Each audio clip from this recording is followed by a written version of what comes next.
네, 구독자 여러분 안녕하십니까. 이번 시간에는 IRP 활용 방안에 대해서 여러분들에게 소개해 드리고자 합니다. 제가 IRP 활용 방안을 여러분들에게 소개하기로 계획을 한 배경에는 최근 제가 만나는 많은 중년층들이 가장 관심을 갖는 것이 오래 살게 됐는데 내 노후를 어떻게 준비해야 되느냐, 아니면 내가 현재 가입하고 있는 지금 퇴직연금이나 개인연금 이런 것들이 과연 제대로 운영되고 있는지, 또 내가 제대로 절세를 받고 있는지, 이런 것들에 대해서 고민하신 분들을 많이 만나고 있습니다. 그래서 그런 분들에게 조금이나마 좀 쉽게 사례를 통해서 소개해 드리고자 오늘은 여러분들에게 IRP 활용 방안을 소개해 드리고자 합니다. 먼저 우리나라의 그 100세 대중시대를 대비하기 위해서 우리나라는 약 30여 년 전부터 3층 부장 제도를 도입을 해서 현재 세 가지 제도가 일단 제도상으로는 완벽하게 준비가 되어 있습니다. 자, 그러면 간단하게 여러분들이 아시지만 소개해드리면, 먼저 가장 1층 보장인 국가보장은 국가가 보장하는 제도로서 여러분들 누구나 가입하는 국민연금 제도가 있습니다. 국민연금을 통해서 우리가 기본적인 생활보장을 하고, 또 2005년도부터 우리가 근로자 퇴직급여 보장법에 의해서 과거에 퇴직금으로 지급되어 있던 것을 퇴직연금 제도를 통해서 안정적인 생활보장을 하는 기업보장제도가 2차 보장으로 도입되었고, 3층 보장으로는 그 외에도 부족한 사람들에게 개인 스스로 자신이 세액공제 나이를 혜택을 통해서 여유 있는 생활보장을 하는 개인연금 제도를 통해서 3층 보장을 마무리 짓도록 하고 있습니다. 오늘 여러분들에게 소개해드릴 퇴직연금 IRP 제도는 Individual Retirement Pension이라는 주제로서 상품으로서 적으로 퇴직연금의 종류의 하나입니다. 오늘 여러분들에게 소개해드릴 상품은 바로 퇴직연금 종류의 하나인 IRP를 지금부터 소개해드리도록 하겠습니다. 먼저 IRP를 소개하기에 앞서서 기본적으로 여러분들이 아시고 있는 퇴직연금의 종류 세 가지에 대해서 간단히 소개를 해드리겠습니다. 먼저 퇴직연금 종류는 크게 DB형, DC형, IRP형으로 되어 있습니다. DB형은 모든 퇴직금의 적립과 지급을 회사가 책임지는 제도입니다. 그래서 실질적으로 회사는 자기 회사의 근로자의 퇴직금 DB 계좌에 각 근로자의 퇴직금을 매년 납부해서 여기에서 발생하는 운용 수익을 합쳐서 근로자가 퇴직했을 때 이것을 연금 또는 일시금으로 지급하는 제도가 되겠습니다. 설사 사용자 부담금에 따른 운용 수익에 대해서 손실이 발생하더라도 회사가 책임을 지기 때문에 근로자는 책임이 없고 단지 근로자는 수령만 하면 되겠습니다. 그래서 대부분 대기업이나 장기 근속자들이 선호하는 제도라고 볼 수 있습니다. 그런데 만약 내가 다른 곳에 이직을 하거나 또 연봉 계약자라든지 아니면 중소기업 근로자들, 아니면 자기가 투자에 자신 있는 사람들은 오히려 회사가 모든 퇴직금을 일정 금액을 주는 것보다 본인 스스로 운영하고자 하는 경향을 가지는 사람들이 있습니다. 그런 사람들의 니즈에 맞는 상품이 바로 뒤에서 설명드리는 DC형이 되겠습니다. DC형은 실질적으로 회사에서 그 종업원의 매년 연봉의 12분의 1을 퇴직금으로 근로자 개인의 DC 계좌에 적립을 하면 근로자가 운용 지시를 해서 여기에서 발생하는 투자 수익이나 운용 수익이 추가로 발생하게 되면 거기에서 내가 퇴직금을 더 가져갈 수 있고, 만약에 손실을 보게 되면 그 손실도 본인이 해칭하게 되는, 그야말로 근로자가 모든 책임을 지는 제도가 되겠습니다. 그래서 이 돈이 나오게 되면 마찬가지로 퇴직일시금이나 또는 연금으로 지급을 받는 제도가 되겠습니다. 자, 지금까지 이 두 가지 제도 외에 우리가 자영업자나 아니면은 또 공적연금, 직영연금 가입자들은 통상적으로 퇴직연금이 따로 없었기 때문에 이분들이 또 추가로 퇴직연금을 자기 개인 스스로 만들고자 하는 사람에게 활용토록 하기 위해서 퇴직연금 제도를 새롭게 만든 것이 바로 IRP 제도가 되겠습니다. IRP 제도는 우리가 실질적으로 우리가 퇴직금을 타게 되면 모든 퇴직자들은 IRP 계좌로 자기 퇴직금을 이체해서 나중에 수령해야 됩니다. 아직 아니면 또 자기가 연금저축에 추가 한도가 발생했을 때 추가로 내가 세액공제를 받거나 연금을 준비하기 위해서 가입할 수 있는 두 가지 목적으로 할 수 있습니다. 그래서 이 IRP 제도는 여러분들이 여기 보시는 바와 같이 연간 납입 한도는 연금저축과 똑같이 1,800만원 한도에서 운영이 되고, 연간 세액공제는 700만원까지 공제가 됩니다. 연금저축은 400만원인데 여기는 700만원까지 되고 2022년도까지 한시적으로 50세 이상은 900만원까지 한도를 증액해서 사용하고 있습니다. 또한 실적으로 세액공제 한도는 우리가 모든 금융기관이 통합돼서 관리하는 계좌가 바로 IRP 계좌가 되겠습니다. 자, 그러면 우리가 IRP 계좌를 한번 세부적으로 한번 분리를 해보면 홍길동이라는 고객이 있다고 보겠습니다. 홍길동이라는 고객이 약 3년 전에 A 회사를 퇴직을 하게 되면 이 퇴직금을 본인이 만든 IRP 계좌에 적립을 하게 됩니다. 자, 그리고 이직한 회사, 또 B라는 회사에서 한 3년 정도 다니다가 올해 퇴직을 했다면 이 돈도 또 본인이 IRP 계좌에 적립을 하게 됩니다. 아까 제가 말씀드렸죠. IRP 계좌의 가장 큰 목적은 본인이 근로자가 퇴직했을 때 퇴직금을 수령할 수 있는 이체 계좌로 활용할 수 있다고 했습니다. 자, 이 외에도 본인이 매년 본인이 노후를 위해서 아니면 미래를 준비를 위해서 저축하는 금액을 적립하는 이런 용도로 활용할 수가 있습니다. 그러니까 퇴직금만 들어올 수도 있고 본인이 추가로 세액공제나 노후자금을 마련하기 위해서 추가로 저축할 수 있는 이 두 가지 금액이 IRP 계좌에 적립될 수 있다고 말씀을 드릴 수가 있습니다. 자, 그러면 우리가 기본적으로 우리가 100세 시대에 저금리 투자 상품의 어떤 고세금을 회피하기 위한 절세 상품으로는 크게 세 가지 상품이 있습니다. 그래서 제가 절세 3종사라고 여러분들에게 소개를 해드릴까 하는데 여러분들이 잘 아시는 것처럼 첫 번째는 연금저축입니다. 오늘 소개를 해드리진 않지만 연금저축은 2001년도에 도입되었고 누구나 가입할 수 있고 세액공제는 연간 400만원 한도로 공개를 받을 수가 있습니다. 또한 연금저축은 중도 인출도 가능하고 주식형 투자 비중을 100%로 하기 때문에 약간 공격형으로 연금을 투자하시고 싶은 분은 연금저축을 먼저 가입하시는 것이 효율적일 것으로 생각됩니다. 두 번째 상품은 오늘 여러분들에게 소개해드리는 바로 IRP입니다. IRP는 2012년도에 도입이 되었고 소득 있는 자는 누구나 개설을 할 수 있습니다. 또한 세액공제는 연금저축 포함해서 연간 700만원까지 한도를 공제를 받을 수가 있고 대신에 이 IRP의 가장 큰 단점은 중도 인출이 불가합니다. 그래서 내가 정말로 노후자금 목적이 아니면 IRP는 세액공제만 목적으로 해서 가입을 했다가는 굉장히 낭패를 볼 수 있습니다. 또한 내가 약간 공격형으로 좀 투자를 하시는 분들은 주식형 투자 비중이 70%밖에 안 되기 때문에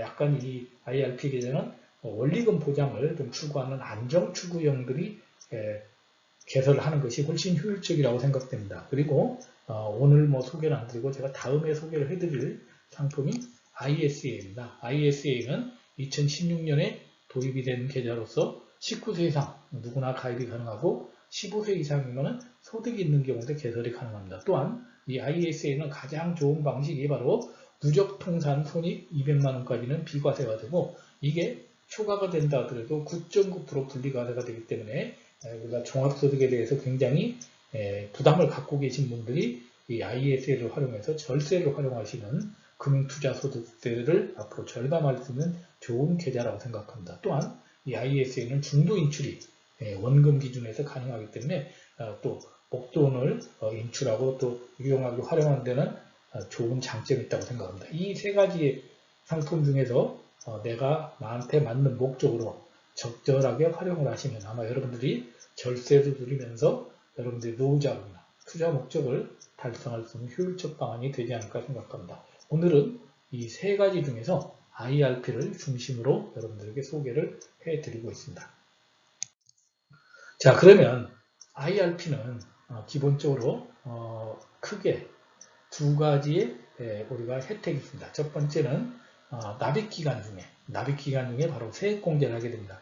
여기 예를 들어 보면 내가 가입을 만약에 40세 하고 55세부터 연금을 수령하게 됐다면 이 15년 동안에 내가 납입기간 동안에는 나의 종합소득이나 총급액에 따라서 총급액이 5,500만원 이하이고 종합소득 금액이 4,000만원 이하일 때는 16.5%의 세액공제를 받게 됩니다. 그래서 내가 100만원을 내면 16만 5천원의 세금을 돌려받는 것이죠. 자, 그리고 종합소득이 총급여가 5,500만원이 넘고 종합소득이 4,000만원이 초과되는 경우는 우리가 13.2%를 세액공제를 받게 됩니다. 자, 그래서 내가 매년 납입한 금액에 대해서 연금저축은 400만원, 그 다음에 IRP 포함해서 700만원까지 해서 우리가 각각의 자기 그 세액공제 테이블에서 돌려받게 됩니다. 자, 그리고 나서 나중에 내가 이제 55세 이후에 본인이 희망하는 기간에 연금을 수령하게 됩니다. 연금을 수령하게 되는데, 연금을 수령할 때 보통 우리가 기타 소득세 16.5%임에도 불구하고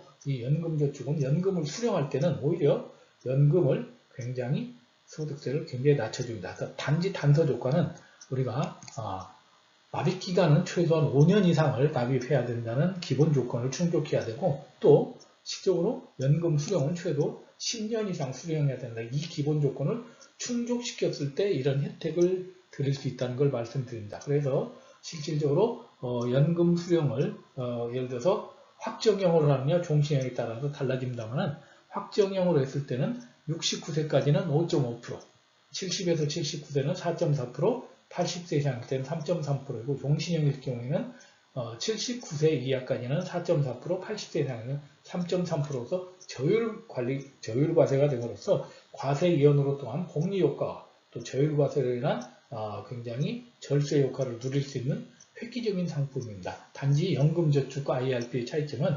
연금저축은 우리가 400만원까지만 세액공제가 되지만 IRP는 700까지 된다는 것이 또 차이점이라고 말씀을 드릴 수가 있습니다.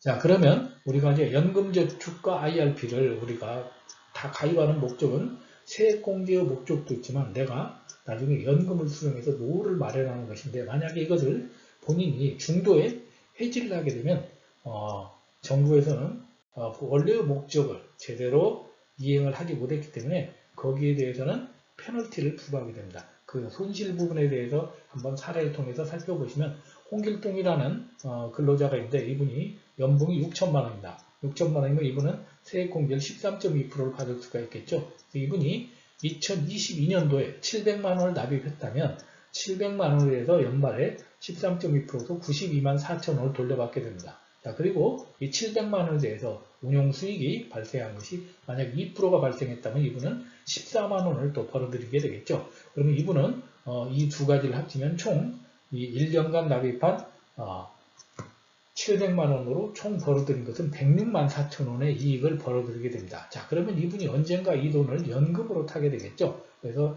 714만 원을 연금으로 타게 됐을 때 이 연금을 수령하게 되면은 실적으로 70세 이전에 수령하게 된다면 5.5%로 수령을 하게 되니까 약 39만 3천 원 정도의 이분이 연금 소득세를 내겠죠. 그러면 결국은 이분은 106만 4천 원을 이익을 보고 나중에 연금소득세로 39만 3천 원 내니까 실질 수익이 67만 1천 원이 돼서 훨씬 복리효과까지 계산하고 훨씬 더 이익이 되는, 세액공제는 지금 받고 연금소득세는 나중에 적게 내기 때문에 이익이 되는 굉장히 일석이조의 상품이 됩니다. 그런데 만약 이분이 중도에 급전이 필요해서 만약에 해지를 하게 된다면 이때는 본인이 몇 프로를 공제받느냐 상관없이 16.5%로 기타 소득세를 떼는데, 이 기타 소득세는 납입 원금 플러스 운용 수익에 대해서 떼기 때문에 실질적으로 요거에 대해서 714만 원에 대해서 16.5%로 하게 되면 117만 8천 원을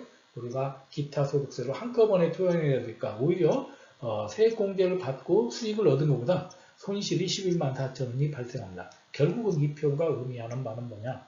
어떤 경우라도 연금저축과 IRP는 중도 해지를 해서는 안 된다. 그러니까 중도 해지할 거면 가입을 안 하는 것이 낫다는 것이 제 개인적인 생각입니다. 그래서 연금저축과 IRP는 내가 중도 해지 않고 차라리 인출을 해서 쓰는 한이 있어도 절대 해지를 하지 않고 부분이라도 꼭 끌고 가는 것이 중요하다는 것을 말씀드릴 수가 있습니다. 자, 그러면 연금저축과 IRP를 인출할 때, 내가 만약에 중도에 인출할 때 해지를 않는다면 인출할 때 내가 가진 세금을 토해내지 않는 쪽으로 인출을 해야 되겠죠. 그러기 위해서는 내가 냈던 돈에서 과세를 받지 않은 돈, 과세를 받지 않은 돈을 먼저 인출하게 되면은 이 부분은 세금이 없겠죠, 당연히. 그리고 내가 퇴직소득으로 받은 것들은 실적으로 퇴직소득세로 과세가 되기 때문에 이것도 좀 덜 연금소득세는 덜 피해가 됩니다. 그리고 내가 세액공제 받은 금액이나 운용소득 이런 것들은 연금소득세나 이런 것으로 우리가 과세가 되는데, 결국은 나중에 내가 연금회로 수령하게 되면 기타 소득세 16.5%로 과세가 되니까 인출 순서는 과세를 받지 않은 것, 전혀 세액공제를 받지 않은 것을 하나, 그 다음에 퇴직소득으로 이연된 것, 그리고 내가 실제 세액공제 받은 것은 가장 나중에 인출하는 것. 물론 이것은 내가 정하지 않더라도 금융기관에서 알아서 자동 시스템에서 인출은 됩니다만 이런 프로세스로 연금저축 IRP 인출 순서를 추진하는 것이 가장 효율적이라는 것을 말씀을 드릴 수가 있습니다. 자, 그러면 이걸 그림으로 한번 여러분들에게 쉽게 설명을 드려보겠습니다.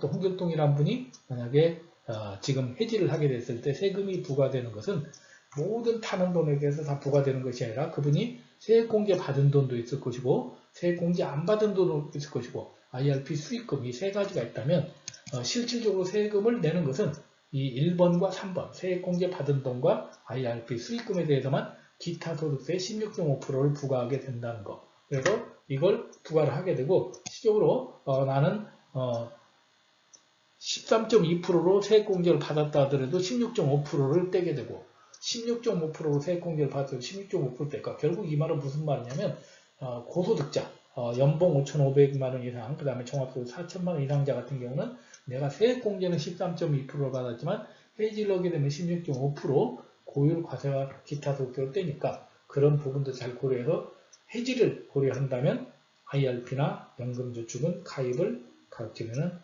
굉장히 신중하게 하시는 게 좋다는 것을 다시 한번 말씀을 드립니다. 자, 그러면 우리가 IRP 이제 활용에 대해서 말씀드리겠습니다. IRP를 활용하기 위해서 먼저 가입을 해야 되겠죠. 가입 프로세스는 먼저 IRP 계좌를 이제 금융기관에 가서 개설을 하게 됩니다. 그리고 내가 연간 한도내 입금을 12월 31일까지만 입금하면 그 금액 내에서 내가 이제 세액공제를 받는 거죠. 그리고 매수 주문을 해야 됩니다. IRP는 현금으로 금액이 적립이 되는 것이 아니고 어떤 상품으로 운영이 돼야 됩니다. 그래서 기본적으로 내가 예금을 가입하든지 아니면 주식을 매수하든지 해서 매수 주문을 하게 되고 그 납입에 의해서 세액공제를 받게 되고 마지막에 이제 55세 이후 10년 이후에 연금을 수령하는 이렇게 프로세스로 구성이 되어 있습니다. 그리고 누구나 소득 있는 사람은 누구나 직장인, 자영업자, 공무원, 교직원, 군인 모두 가능하도록 2017년도에 법 개정이 되었다는 것도 다시 한번 말씀드립니다. 자, 그러면 IRP는 연간 납입 한도가 연금저축 포함해서 1,800만원까지입니다. 자, 그런데 IRP 계좌는 여러 금융사에 나눠서 여러 개를 개설할 수가 있습니다. 한 회사에 한 계좌는 개설할 수 있지만 여러 회사에는 여러 계좌를 개설할 수 있기 때문에 합산해서 만약에 제가 A은행에 300만원 연금신탁을 가입했고 B증권에 연금펀드로 400만원 가입했고 C생명에 연금보험으로 400만원 가입했고 B은행에 IRP로 300만원 가입했고 또 E증권에 IRP 200만원 가입했다면 저는 현재 납입한도 1800만원에서 1600만원을 가입했습니다. 그러면 내가 F증권에 혹시 연금 IRP를 추가로 가입한다면 200만원을 올해 추가로 납입할 수 있다. 결국은 연간 납입한도 1800만원 한도 내에서는 IRP건 연금저축이건 연금펀드건 연금보험을 합산해서 1800만원 범위 내에서 계좌를 운영할 수 있는 장점이 있다는 것을 여러분들에게 이 그림을 통해서 소개를 해드렸습니다.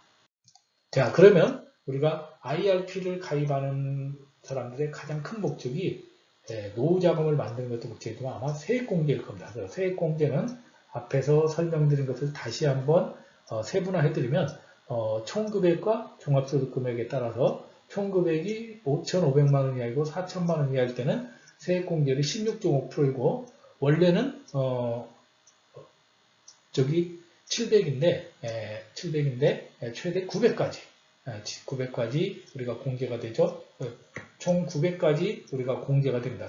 총 900까지 공제가 돼서 우리가 148만 5천원을 공제를 받고 만약에 1억 2천이 초과되거나 종합소득이 1억이 초과됐을 때는 세액공제율도 13.2%이지만 실질적으로 최대 700만원까지만 공제가 됩니다. 여기서 말하는 700만원은 나이가 우리가 50세 이상 금융소득 2천만원 이하인 사람은 2022년까지 3년간 한시 적용되는 내용을 포함한 겁니다. 이 표는 여러분들이 지금 2022년까지 내용을 포함한 거기 때문에 내년도 되면은 바뀔 수가 있습니다. 그래서 각각의 자기 타입에 따라서 연금세액 공제나 공제율과 환급세액이 달라질 수 있다는 것을 한번 유념을 하시기 바랍니다. 자, 이걸 좀 여러분들이 좀 이해하기 쉽게 제가 그림으로 다시 한번 소개를 해드리면 IRP 세액공제 한도를 보면 우리가 저축 한도는 연금저축하고 IRP 포함해서 우리가 총 1,800만 원을 가입할 수 있습니다. 1,800만 원을 가입할 수 있다는 것이 1,800만 원을 공제받을 수 있다는 거 아닙니다. 자, 그 중에서 내가 공제를 활용한다면 연금저축하고 IRP를 활용하면 700만 원까지 활용할 수가 있습니다. IRP 하나만 해도 700만 원 쓰죠. 근데 만약에 내가 나는 연금저축으로만 활용하겠다면은 연금저축으로는 400만 원만 가능하다. 그래서 내가 700만 원을 활용하려면은 연금저축과 IRP를 가입하거나 아니면 IRP만 가입하거나. 자, 그런데 앞에서 설명드린 것처럼 2022년도까지 만 50세 이상의 사람들은 최대 200만 원을 더해서 900만 원까지 활용할 수 있다는 겁니다. 원래는 현재 허용된 규모는 700만 원, 그 다음에 연금저축은 400만 원인데 이것이 각각 200만 원을 플러스하면은 금액이 좀 한도가 200만 원씩 올라가게 되는 것을 앞에서 보여드렸던 것입니다. 자, 이어서 이제 그러면 이제 많은 그 근로자들이 이렇게 이야기합니다. 내가 IRP를 가입해야 되는데 세액공제를 가입해야 되는데 얼마를 가입하는 게 좋으냐? 연금저축으로는 얼마를 가입하는 게 좋고 IRP는 얼마나 가입하는 게 좋으냐? 물어본다면 IRP로는 우리가 400만 원까지니까 연금저축으로는 400만 원까지니까 월 33만 3천 원씩 내면은 연간 400만 원 한도를 가입할 수 있고 나머지 300만 원 만약에 IRP를 추가로 가입한다면 월 25만 원에서 연간 300만 원에서 700만 원을 공제를 받을 수가 있습니다. 세액공제를. 자, 그러니까 내가 총 58만 3천 원을 내면은 연간 700만 원 세액공제를 받을 수가 있죠. 근데 이것을 나는 IRP 연금저축으로 나누지 않고 IRP 하나로만 하겠다면 IRP에 58만 3천 원을 내면은 연간 700만 원을 공제받을 수 있다고 말씀드릴 수가 있습니다. 자, 어느 것을 선택하든지 여러분들이 이 두 가지를 나눠서 선택하든지 아니면 하나로 선택하든지 그건 자유입니다만 저는 개인적으로는 하나에 다 가입을 하는 것보다는 우리가 중도 해지가 IRP는 안 되기 때문에 중도 인출이 안 되기 때문에 연금저축으로 400만 원까지 가입하고 나머지 추가 금액을 IRP로 운용하는 것이 훨씬 효율적이라고 추천을 드리고 싶습니다.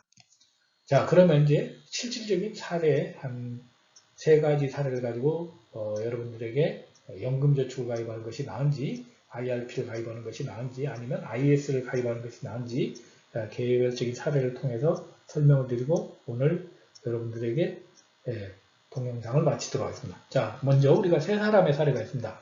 나글로 씨는 연말정산을 앞두고 있습니다. 그런데 이 사람이 연금저축을 할지 IRP를 할지 고민한다는 거죠. 자, 이런 경우에 나글로 씨 같은 경우에는 우리가 아무래도 연금저축 400만 원과 IRP 300만 원을 가입하는 것이 좀 효율적이다. 700만 원 다 한다면. 만약에 400만 원만 한다면 연금저축을 하는 것이 효율적이지 않을까 생각합니다. 물론 뭐 투자 비중이나 이런 걸 감안한다면 좀 더 세분화해야 되겠습니다만 세액공제만 본다면 이런 형편으로 하는 것이 가장 좋다. 자, 두 번째, 나초년 씨는 공격적 투자 성향이고 투자 기간을 길게 잡고 있습니다. 자, 공격적 투자 성향이라면 아무래도 IRP로 다 하는 게 좋겠죠.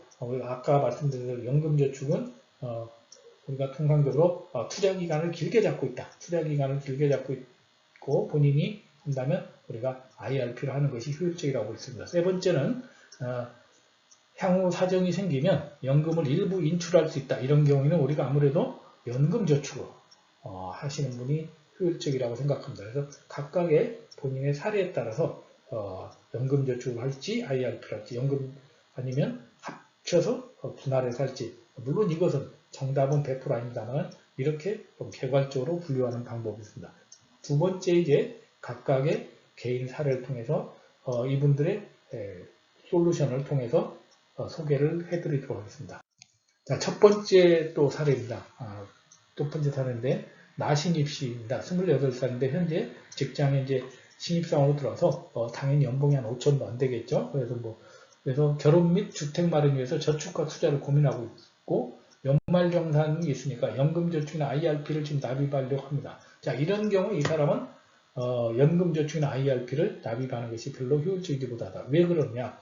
자, 이런 것들은 중도에 이분은 아무래도 결혼 및 주택 마련에서 목돈이 필요한데 중도 우리가 폐지를 하게 되면 굉장히 페널티를 가하기 때문에 이런 분들 같은 경우에는 아무래도 연금저축 IRP는 55세까지 유지해야 세제되기 때문에 이런 것보다는 차라리 다음에 소개해드린 ISA라는 만기가 3년인 짧고 또 200만원까지 비과세가 되는 이 상품을 운영하는 것이 훨씬 더 효율적이다. 특히 이 나신입관 같은 경우는 급여가 5천만원 이하 시에는 400만원까지 비과세가 되고 그 이후에 분리과세가 되고 언제든지 중도 인출이 가능하고 또 세제 혜택이 되는 또 세금 비과세가 되는 차라리 ISA를 추천을 드리는 것이 맞다고 생각합니다. 그냥 무조건 세액 공개가 좋다고 해서 55세까지 본인이 유지하지도 못하는 자금을 나신입 씨가 가입하는 것은 굉장히 불합리하다고 생각합니다. 자, 두 번째 사례를 말씀드리겠습니다. 나은퇴 씨로 58세 남자입니다. 이게 은퇴가 얼마 안 남았죠. 그래서 국민연금을 63세 이분이 수령 예정이라고 합니다. 그래서 국민연금 수령 전까지 5년간 연금저축에서 연간 1,500만원 받아서 생활비를 운영하고자 합니다. 그러니까 은퇴 크레바스를 이분이 이제 연금저축을 통해서 크레바스를 운영하고자 한다는 거죠. 그리고 관리 편의에서 현재 본인이 연금저축을 IRP 계좌로 전부 다 이체하려고 한다. 이게 과연 효율적 방안이냐 이렇게 질문했습니다. 자, 이분 같은 경우는 아무래도 연금저축은 우리가 앞에서 말씀드린 대로 연금저축은 10년간 수령을 하지 않고 5년간 수령하면 기타 소득세가 과다가 되니까 연금 수령은 10년으로 유리해야 될까? 이분 같은 경우 5년간 유지하면 안 됩니다.